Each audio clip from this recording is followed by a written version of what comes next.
Hello friends, പുതിയൊരു വീഡിയോയിലേക്ക് സ്വാഗതം. 10 വർഷം തികഞ്ഞ ആധാർ ഇത് എങ്ങനെയാണ് പുതുക്കേണ്ടത് എന്നതിനെക്കുറിച്ച് ഞാനൊരു വീഡിയോ ചെയ്തിരുന്നു. ഇതിനു ശേഷം കുറേ പേർ കുറച്ച് ഡൗട്ട്സ് എല്ലാം ചോദിച്ചിട്ടുണ്ട്. അപ്പോൾ നമുക്ക് ഈ ഡൗട്ട്സ് എന്തെല്ലാം എന്ന് നോക്കാം. ഒന്നാമത്തെ ഡൗട്ട്, ഇത്തരത്തിൽ നമ്മൾ അപ്ഡേറ്റ് ചെയ്തിരിക്കുന്ന ആധാർ ഇത് അപ്ഡേറ്റ് ആയാൽ എങ്ങനെയാണ് നമ്മൾ അറിയാൻ സാധിക്കുക എന്നതാണ്. ഇതിനായി നമ്മൾ ചെയ്യേണ്ടത് നമ്മുടെ ആധാർ നമ്പർ യൂസ് ചെയ്ത് നമ്മുടെ സൈറ്റിൽ ലോഗിൻ ചെയ്യുക. അതിനുശേഷം ഇത് സ്ക്രോൾ ചെയ്ത് താഴേക്ക് വരുമ്പോൾ ഇവിടെ നിങ്ങൾക്ക് റിക്വസ്റ്റ് എന്നൊരു ഓപ്ഷൻ കിട്ടും. ഇവിടെ നമ്മൾ ഡോക്യുമെന്റ് അപ്ഡേറ്റിന് സബ്മിറ്റ് ചെയ്തിരിക്കുന്ന റിക്വസ്റ്റ് ആണ് കാണിക്കുക. ഇത് എന്നാണ് ക്രിയേറ്റ് ചെയ്തിരിക്കുന്നത്, ഇപ്പോൾ എന്താണ് ഇതിന്റെ സ്റ്റാറ്റസ്, ഇതെല്ലാം നമുക്കിവിടെ കാണാൻ സാധിക്കും. ഇപ്പോൾ ഇവിടെ സ്റ്റാറ്റസിന് നേരെ വാലിഡേഷൻ സ്റ്റേജ് എന്നാണ് കാണിക്കുന്നത്. അതിനാൽ തന്നെ നമ്മുടെ ഈ റിക്വസ്റ്റ് ഇത് ഇപ്പോൾ വാലിഡേഷൻ സ്റ്റേജിലാണ് എന്ന് മനസ്സിലാക്കാം. ഇനി നമുക്ക് ഇതിൻ്റെ ഇൻഫർമേഷൻ കറക്റ്റായി മനസ്സിലാക്കുന്നതിന് വേണ്ടി ഇവിടെ വന്നിരിക്കുന്ന ഈ ഡൗൺ ആരോ കീയിൽ പ്രസ് ചെയ്യാം. ഇപ്പോൾ നിങ്ങൾക്ക് ഇവിടെ ഇതിൻ്റെ ഇൻഫർമേഷൻ കറക്റ്റായി കാണാൻ സാധിക്കും. അതായത് draft stage, payment stage, verification stage ഇതെല്ലാം കംപ്ലീറ്റ് ചെയ്ത് ഇപ്പോൾ ഇത് വാലിഡേഷൻ സ്റ്റേജിലാണ് ഇരിക്കുന്നത്. ഇപ്രകാരം ഇത് വാലിഡേഷൻ സ്റ്റേജ് കംപ്ലീറ്റ് ആയതിനു ശേഷം ഇവിടെ കംപ്ലീറ്റഡ് എന്ന ഓപ്ഷനിലേക്ക് വരുമ്പോഴാണ് ഇവിടെ സ്റ്റാറ്റസ് കംപ്ലീറ്റഡ് എന്ന് വരിക. ഇങ്ങനെ കംപ്ലീറ്റഡ് എന്നായാൽ നമ്മുടെ അപ്ഡേഷൻ കംപ്ലീറ്റ് ആയി എന്ന് നമുക്ക് മനസ്സിലാക്കാം. ഇനി അടുത്തതായി ചോദിച്ചിരിക്കുന്നത്, ഇപ്രകാരം നമ്മുടെ അപ്ഡേറ്റ് ആയ ആധാർ ഇത് എങ്ങനെയാണ് ലഭിക്കുക എന്നതാണ്. സാധാരണ നമുക്കിത് പോസ്റ്റൽ വഴിയെല്ലാമാണ് ലഭിക്കുക. ഒരുപാട് പേർ ഇപ്പോൾ അപ്ലൈ ചെയ്തത് കൊണ്ട് തന്നെ ഇതിൽ ഒരുപാട് ടൈം ഡിലേ എല്ലാം വരാനുള്ള സാധ്യതയുണ്ട്. നിങ്ങൾക്ക് വേണമെങ്കിൽ ഇവിടെ വന്നിരിക്കുന്ന ഈ ഒരു ഓപ്ഷൻ ഡൗൺലോഡ് ആധാർ എന്നതിൽ ക്ലിക്ക് ചെയ്ത് ഈ ആധാർ ഡൗൺലോഡ് ചെയ്യാൻ സാധിക്കും.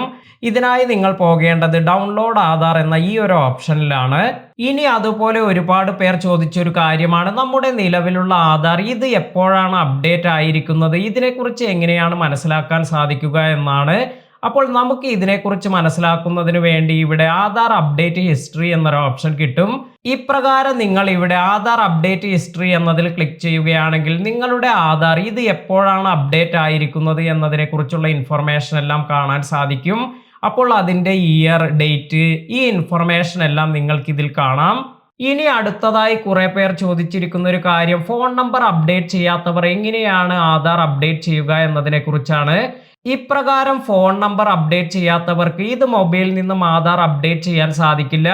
അതിനാൽ തന്നെ നിങ്ങൾ അടുത്തുള്ള അക്ഷയ സെന്ററിലെല്ലാം പോയി നിങ്ങളുടെ ഫോൺ നമ്പർ എല്ലാം അപ്ഡേറ്റ് ചെയ്യുക. ഇനി കുറെ പേർക്കുള്ള ഒരു ഡൗട്ടാണ്, അതായത് 2 വർഷമെല്ലാം ആയിട്ടേ ഉള്ളൂ ആധാർ അപ്ഡേറ്റ് ചെയ്തിട്ട്, അതിനാൽ തന്നെ വീണ്ടും ഇനി ആധാർ അപ്ഡേറ്റ് ചെയ്യണോ എന്നാണ് ചോദിക്കുന്നത്. അപ്പോൾ നിങ്ങളുടെ ഫോട്ടോ അല്ലെങ്കിൽ മറ്റെന്തെങ്കിലും ചെറിയ കാര്യങ്ങളെല്ലാമാണ് നിങ്ങൾ അപ്ഡേറ്റ് ചെയ്തിരിക്കുന്നത് എങ്കിൽ നിങ്ങൾ ഇത് വീണ്ടും അപ്ഡേറ്റ് ചെയ്യേണ്ടതായി വരും. എന്നാൽ നിങ്ങൾ നിങ്ങളുടെ ആധാറിലെ പ്രൂഫ് ഓഫ് ഐഡന്റിറ്റി അതുപോലെ പ്രൂഫ് ഓഫ് അഡ്രസ് എല്ലാം റീസെന്റ് ആയി അപ്ഡേറ്റ് ചെയ്തിട്ടുണ്ട് എങ്കിൽ നിങ്ങൾ വീണ്ടും ഈ ആധാർ അപ്ഡേറ്റ് ചെയ്യേണ്ട ആവശ്യമില്ല.